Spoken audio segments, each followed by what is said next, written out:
So here's a flooding update. I have a spinner here. So right here, where it was wet, it ended up drying, and now it's completely dry.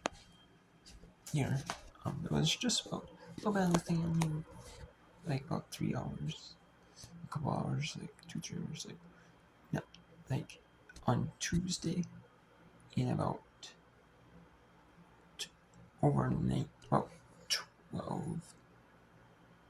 I would say about 12. So like probably 15 hours. I'd search it for about 15 hours.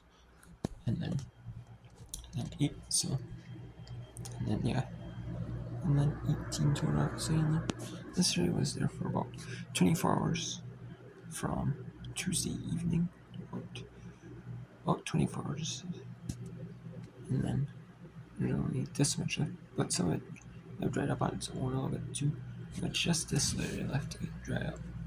And this should take like a few hours to dry up at most, and then when this area is done, I can unplug the fan,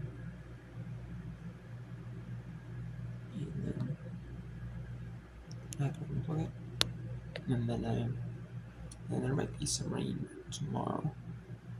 But if there is enough rain or there's flooding, so just plug it back in. Otherwise, you don't have to.